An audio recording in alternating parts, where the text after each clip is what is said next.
Shalom Bapak Ibu sekalian, kita ketemu lagi di program Rema Tuhan pada pagi hari ini. Nah, tema hari ini adalah berbuah roh. Saudara, kalau saudara baca sendiri di Galatia 5, di situ dikatakan tetapi buah roh ialah kasih, sukacita, damai sejahtera, kebaikan, kesetiaan, ya toh, kelemah lembutan, bahkan penguasaan diri dan lain sebagainya. Itu dulu saya berpikir itu adalah buah-buah yang dihasilkan secara otomatis ketika kita terima Yesus, lalu kita dibaptis, oleh baptisan Roh Kudus, otomatis buah-buah itu muncul dalam kehidupan kita. Dulu saya berpikir begitu. Tetapi ketika perjalanan iman saya sampai hari ini, saya mengambil sebuah kesimpulan, ternyata buah-buah roh itu muncul bukan karena otomatis kita dibaptis oleh Roh Kudus, tidak, tetapi karena kita masing-masing mengambil keputusan-keputusan dalam kehidupan kita semua. Kok bisa, Pak? Iya. Saudara ambil contoh kesabaran. Bagaimana Anda bisa sabar ketika Anda tidak diperhadapkan pada situasi-situasi dalam hidup saudara yang membuat saudara harus mengambil keputusan, saya harus sabar? Betul tak? Kesabaran itu akan muncul, akan menjadi buah ketika saudara diproses Tuhan pada situasi-situasi tertentu yang menyebabkan saudara memutuskan harus sabar.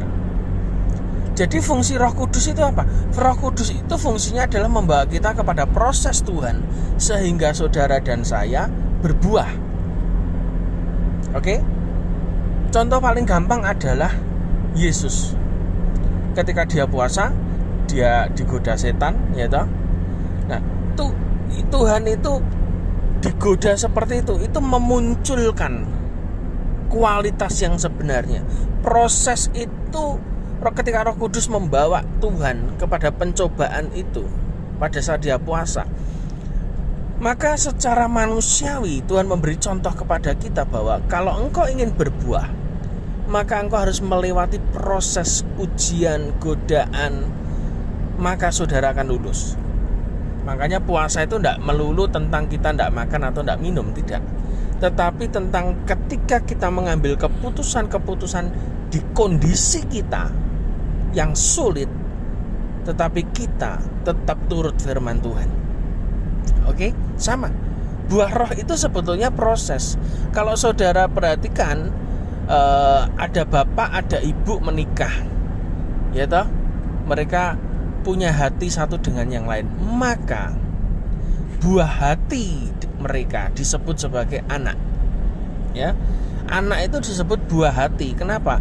Karena terjadi hubungan antara bapak dan ibu dalam sebuah pernikahan, maka muncul anak. Anak itu disebut buah hati. Nah, sama. Buah roh itu apa? Ketika ada proses kita bergaul karib dengan Roh Kudus, maka yang muncul adalah buah roh. Nah, buah roh itu dihasilkan kapan? Kalau saudara lihat orang yang sedang hamil, prosesnya luar biasa. Istri saya hamil anak saya Abi itu pendarahan hampir 4 kali 5 kali tuh, keluar masuk rumah sakit. Sampai susternya itu apal ketika kita masuk, pendarahan lagi ya gitu. Jadi ada proses kesakitan yang dialami oleh orang yang sedang mengandung.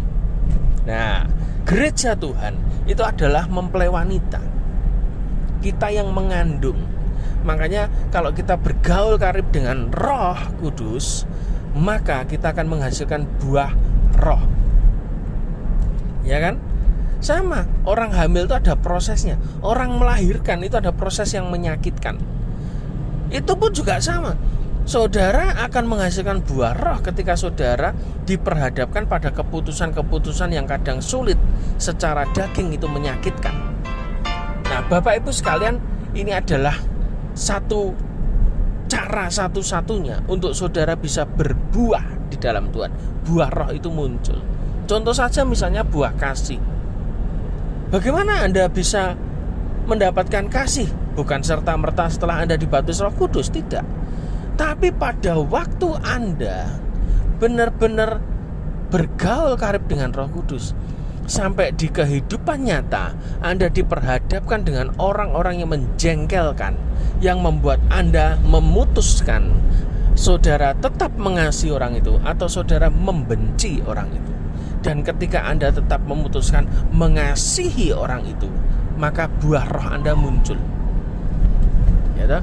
Ketaatan misalnya atau kesetiaan sama. Anda akan diperhadapkan pada situasi-situasi di mana Anda tetap setia sama Tuhan ataukah Anda setia pada manusia. Ketika Anda diperhadapkan pada kesetiaan kepada Tuhan dan manusia, Anda memilih mana? Anda memilih setia kepada Tuhan oleh tuntunan Roh Kudus, oleh karena kekuatan dari Roh Kudus. Maka disitulah Anda dikatakan memiliki buah roh kesetiaan. Makanya dan berbuah itu tidak berhenti sampai sekali saja, tidak. Seumur hidup Anda dan saya harus berbuah. Sama seperti pohon. Pohon berbuahnya tidak sekali, tapi berkali-kali. Sama seperti manusia. Mau hamil, ya hamil terus sampai waktunya nanti dia tidak bisa hamil lagi. Kehidupan anak-anak Tuhan, dengarkan baik-baik. Kehidupan anak-anak Tuhan sama.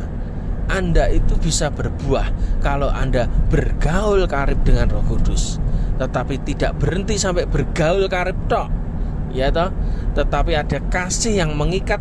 Dan ketika Anda melewati setiap proses dalam hidup saudara yang kadang menyakitkan, pada saat itulah maka buah roh kita akan keluar dari rahim rohani saudara dan saya. Jadi buah roh itu bukan buah otomatis yang secara roh, yang tidak bisa terlihat, tidak bisa dirasakan, tidak.